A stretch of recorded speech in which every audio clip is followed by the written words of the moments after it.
Good morning students.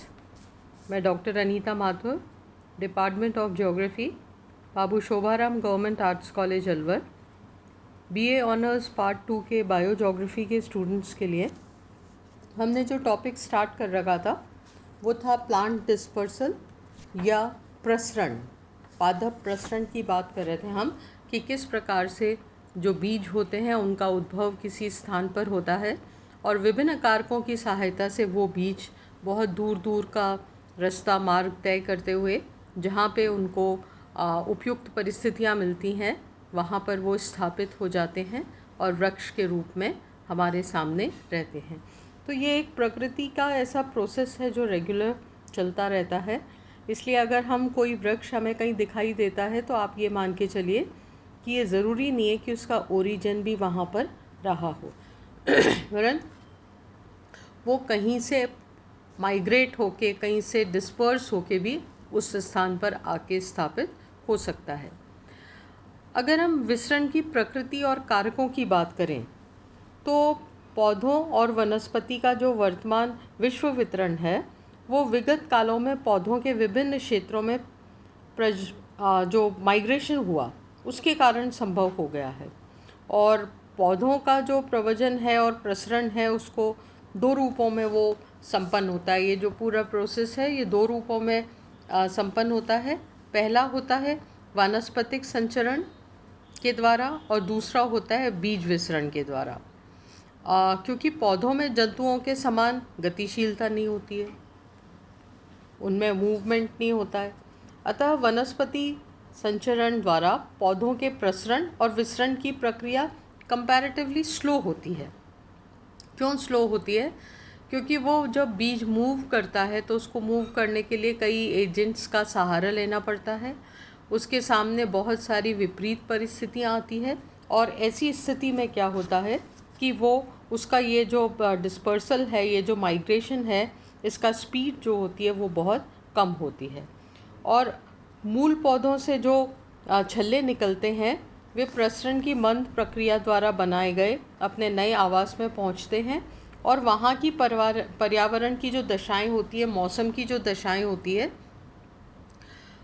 उसका उनको अनुकूलन या समायोजन करना पड़ता है। मतलब जिस स्थान पे वो पहुँचते हैं वहाँ ये ज़रूरी है उनके डेवलप होने के लिए कि वहाँ की परिस्थितियाँ उनके अनुकूल हो। अब ये तो ज़रूरी नहीं है कि वो जहाँ पहुँचे वहाँ पे उनके लिए सारी चीज़ें सूटेबल हो और वहाँ विकसित हो जाएं, तो ये भी एक पॉइंट रहता है।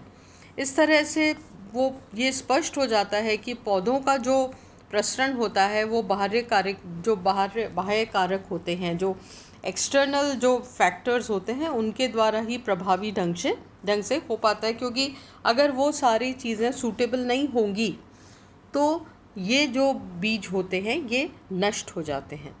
तो पौधों का जो विसरण है वो बीजों के द्वारा होता है और ये जो बीज होते हैं ये इनमें कौन सी चीज़ें होती है, कौन से कुछ फैक्टर्स होते हैं जो ये तय करते हैं कि ये प्रसरण जो है या ये बीज जहाँ पे जाके स्थापित हुआ है वो सक्सेसफुल होगा या नहीं। तो वो कौन से फैक्टर्स होते हैं जो ये डिसाइड करते हैं कि जो ये प्रसरण हो रहा है, डिस्पर्सल हो रहा है, ये अपने अंतिम पड़ाव तक पहुँचेगा या नहीं पहुँचेगा, विकसित होगा या नहीं होगा। क्योंकि हम ये मानते हैं कि डिस्पर्स होने के बाद भी जो उनके स्थापित होने की संख्या है वो कंपैरेटिवली काफ़ी कम होती है। तो हम अब आज उन फैक्टर्स के बारे में पढ़ेंगे जो चीज़ें रिस्पॉन्सिबल होती हैं कि भी अगर ऐसा हो तो ऐसा होगा, और ये जो बीज है उसकी क्या क्वालिटीज़ होती हैं और किस प्रकार से इसका प्रसरण होता है। तो हम इन पॉइंट्स पे चर्चा करेंगे, या हम अगर साधारण शब्दों में आपको बताऊं तो इसका क्या आशय है कि ये जो प्रसरण हो रहा है ये किन चीज़ों पर डिपेंड करता है, कौन से फैक्टर्स हैं जो इस प्रसरण को नियंत्रित करते हैं। तो उसके बारे में आज हम पढ़ेंगे। तो पहला पॉइंट हम पढ़ेंगे वो है बीजों का गुण। देखिए, आप अगर अपने चारों तरफ नज़र डालेंगे तो हमें विविध प्रकार की वनस्पतियाँ देखने को मिलती हैं और इन सब के जो बीज होते हैं वो आकार के अनुसार वो उसके जो बीज है उसकी जो फॉर्मेशन है उसके अनुसार अलग अलग प्रकार के होते हैं। तो जो बीज के गुण होते हैं वो बहुत इम्पॉर्टेंट होते हैं किसी भी पौधे के विकसित होने में। तो वो उस बीज में कौन से गुण होना चाहिए कि पहला तो वायु द्वारा उड़ाए जाने पर वायु में टिके रहने का गुण। हमने देखा है हवा में कई बार वो छल्ले से उड़ते रहते हैं, थोड़े ऐसे रुई जैसे आपको उड़ते रहते हैं। तो वो कितनी दूर का मार्ग तय कर सकते हैं, किसके पहले वो बिल्कुल ख़त्म हो जाते हैं, ये हमें देखना पड़ेगा कि उनमें वायु में टिके रहने का गुण है या नहीं। फिर कई बार ये जंतुओं के शरीर से चिपक जाते हैं और उनके द्वारा लंबा मार्ग तय करते हैं। तो हमें ये भी देखना पड़ेगा कि इनमें जंतुओं के शरीर में चिपकने का गुण है या नहीं। फिर पक्षियों के पंजों और पंखों में चिपकने का गुण। फिर लंबे समय तक अगर ये जल में उतर जाते हैं किसी कारण से तो जल को की सहनशीलता इसमें है या नहीं, क्योंकि इन्हें बहुत लंबा मार्ग तय करना पड़ता है, पानी में लंबे समय तक रहना है, और इनमें तैरने का गुण है या नहीं कि ये पानी में जब गिरते हैं तो वो ऊपर तैरते हैं या नहीं तैरते हैं।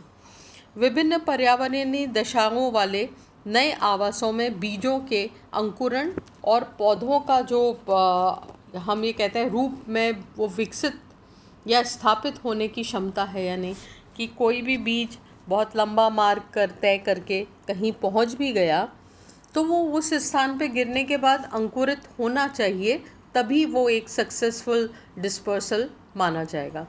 फिर बीजों के आकार और उनकी संख्या इसलिए इम्पॉर्टेंट है कि बड़ी मात्रा में तो जीव ये जो पौधे होते हैं नष्ट ही हो जाते हैं, तो उनकी संख्या भी इतनी होनी चाहिए कि कुछ तो उसकी सक्सेस रेट हो। इसके अलावा है बीजों की जनन की आवृत्ति क्या है, कि उसकी जो प्रोडक्टिविटी रेट है वो किस प्रकार की है। अगर प्रोडक्टिविटी रेट कम है तो वो वैसे ही बहुत ज़्यादा डिस्पर्सल के बाद उसकी संख्या कम हो रही है, तो ऐसी स्थिति में एक अच्छा प्रसरण से अच्छी वनस्पति डेवलप होने के चांसेस कम होते हैं। तो प्रसरण या डिस्पर्सल में सबसे इम्पॉर्टेंट बात क्या होती है कि बीजों में क्या क्या गुण हैं। अगर बीजों में ये सारे गुण नहीं हैं तो वो प्रसरण में सक्सेसफुल नहीं रहते हैं। फिर हम ये दूसरा टॉपिक हम डिस्कस करेंगे कि बीज के परिवहन के क्या क्या कारण है, या क्या क्या वो कौन से ऑब्जेक्ट्स हैं जिसके द्वारा ये इनका परिवहन होता है। तो बीजों के परिवहन के कारकों में हवा या वायु, सागरीय धाराएं, जंतु, मनुष्य और बहता हुआ जल, ये सारी जो चीज़ें हैं ये बीज के परिवहक हैं। ये बीज को एक स्थान से दूसरे स्थान पर ले जाते हैं, और वायु बीजों को ऊपर लटकाकर अपने साथ एक स्थान से दूसरे स्थान पर ले जाती है।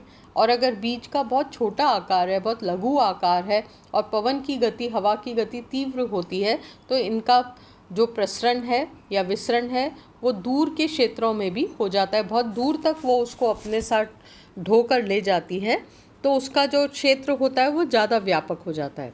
परंतु इनकी अगर इनकी जनन दर अधिक है, अर्थात बीजों में मार्ग, मतलब उसमें ये कैपेसिटी होनी चाहिए बीज में कि वो लंबा रास्ता तय करने की उनमें क्षमता हो। अगर ये क्षमता नहीं होगी तो वो बीज क्या होगा, रास्ते में ही नष्ट हो जाएंगे। इसी प्रकार पक्षी बीजों को अपने पंखों और पंजों में चिपकाकर या भोजन के रूप में बीजों को अपने पेट के अंदर रखकर बाद में मल त्याग के द्वारा बीजों को बाहर निकालते हैं, तो उसका एक स्थान से वो बीज दूसरे स्थान पर पहुंच जाते हैं। पक्षियों के द्वारा बीजों के विसरण में कुछ बाधाएं भी आती है, जैसे पक्षियों के द्वारा केवल छोटे आकार के बीज का ही विसरण या प्रसरण हो पाता है। डेफिनेटली वो बड़े बीजों को तो कैरी नहीं कर सकते, ना खा सकते हैं कि उनके मल के द्वारा वो किसी दूसरे स्थान पे निकल जाए। पक्षियों के द्वारा बीजों का परिवहन कभी कभी बहुत दूर क्षेत्र में भी कर दिया जाता है और वो क्षेत्र इतना दूर होता है कि वहाँ की पर्यावरणीय दशाएं जो होती है वो उस बीज के अनुकूल या सूटेबल नहीं होती है। उसका क्या रिजल्ट रहता है, अंकुरण वहाँ पर नहीं हो पाता है और बीज जो है वो ख़त्म हो जाते हैं या मर जाते हैं। अगर जंतुओं के द्वारा बीजों का विसरण उस समय होता है जब उनके शरीर पे वो बीज चिपक जाते हैं और जंतुओं के साथ जंतुओं का जितना मूवमेंट होता है उनके साथ वो बीज एक स्थान से दूसरे स्थान को गमन कर जाते हैं। तो जंतुओं के द्वारा बीजों को जो उनका जो प्रसरण होता है वो गतिशीलता जो होती है वो दोनों तरह की हो सकती है। वो गतिशीलता जो है वो मंद भी हो सकती है और तीव्र भी हो सकती है। दोनों प्रकार की परिस्थितियां हमारे सामने रहती है। अगर हम जल के द्वारा बीजों के माइग्रेशन की बात करते हैं या डिस्पर्सल की बात करते हैं तो हम ये देखते हैं कि जलीय वाहकों के अंतर्गत नदियाँ, सागरीय तरंगे, सागरीय धाराएं, ये सब इसमें सम्मिलित की जाती है। जलीय वाहक बीजों के विसरण का एक बहुत ही प्रभावकारी या इम्पॉर्टेंट या पावरफुल तरीका माना जाता है, क्योंकि इसके द्वारा बीजों का विसरण बहुत ही तीव्र गति से दूसरे स्थानों की तरफ हो जाता है। पर इसमें इम्पॉर्टेंट क्या होता है कि ग्रेजुअली वो बीज तटीय क्षेत्र पर आ जाए, उसको भूमि मिल जाए और वो वहाँ पर स्थापित हो जाए, अंकुरित हो जाए और वृक्ष में तब्दील हो जाए। तो यहाँ पर भी क्या होता है कि कुछ जीव तो पानी में ही कुछ बीज तो पानी में ही पड़े रह जाते हैं, तो फिर उनका यहाँ पर अंकुरण नहीं हो पाता है। अब हम तीसरे पॉइंट पे बात करेंगे कि बीजों का जो विसरण या प्रसरण होता है उसको कौन सी चीज़ें लिमिट करती हैं, उसकी कौन सी चीज़ें हैं जो उसकी सीमा बनाती हैं। तो हम ये देखते हैं कि कई कारक ऐसे हैं जो बीजों के विसरण जो होता है या प्रसरण जो होता है उसको नियंत्रित करते हैं और उसके विसरण में एक व्यवधान डालते हैं। इसमें मेन जो चीज़ें होती है वो दूरी होती है, भौगोलिक अवरोध होते हैं, बीज कारक आदि प्रमुख होते हैं। क्या होता है, आकार में छोटे और वज़न में जो हल्के बीज होते हैं वो परिवहन अधिक दूर तक होता है और परंतु उनकी मृत्यु दर अधिक होती है। जितना लंबा रास्ता तय करेंगे उतनी मुसीबतों का सामना करेंगे और उतनी ही उनकी मृत्यु दर अधिक होगी। बड़े आकार वाले और भारी वजन वाले जो बीज होते हैं उनका परिवहन कठिन होता है, परंतु उनमें मृत्यु दर कम होती है। और ये जो बीज होते हैं ये लंबे समय तक ये सजीव रहते हैं और इनका मार्ग तो कम दूरी का होता है, परंतु इनमें इनकी जो अंकुरित होने की क्षमता है वो अधिक हो जाती है।